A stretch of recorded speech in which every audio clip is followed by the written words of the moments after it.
Good morning, everyone. I'm Samanvi. This is Vaibhavi, and this is Siri Gauri, and we are the team Vixen Vanguard studying in grade 8 at Excel Public School, Mysuru. Our theme is smart and resilient communities, focusing on travel and tourism. Our challenge is to design a solution to tackle the preservation and promotion of traditional crafts and cultural artifacts amidst modern influences and changing customer behaviors. As modernization increases, Mysore faces challenges in preserving and promoting its rich cultural heritage. Tourists often struggle to find authentic Mysore products, especially when souvenir shops are far from major attractions or when online orders don't provide immediate access to cultural treasures. As part of our primary research, we surveyed tourists to understand their difficulties in finding and purchasing authentic Mysuru souvenirs. The results highlighted the need for a solution to offer easily accessible, curated, and authentic local products. To address these challenges, we have developed the Mysuru CulturavAult, a culture vending machine, a modern solution designed to bridge the gap between traditional and convenient. The vending machine offers traditional Mysuru products like Mysore Pak, Mysore Sandal soap, Mysore coffee powder, sandalwood items like powder, dhupa, and Channapatana toys. The vending machine is designed with several integrated components such as telephone keypad, RFID reader, RFID tag, servo motors, display,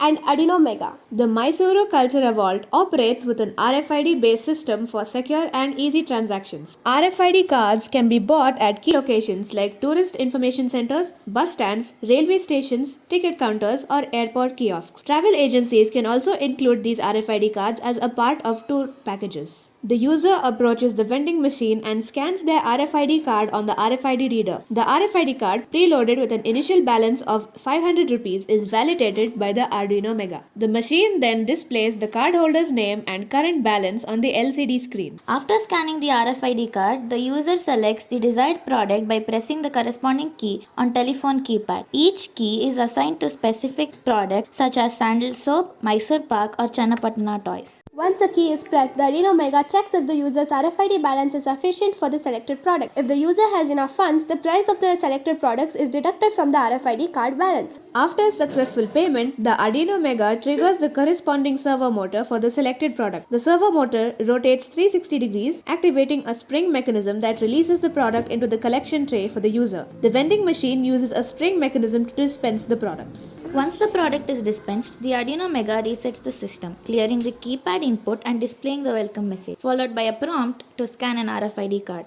In the future, IR sensors will be installed in the vending machine to monitor product availability. When products run out, the system will automatically trigger a message to the designated City Tourism Administration for timely reloading, ensuring uninterrupted service. We thank our mentor who guided us along through the entire project. Thank you.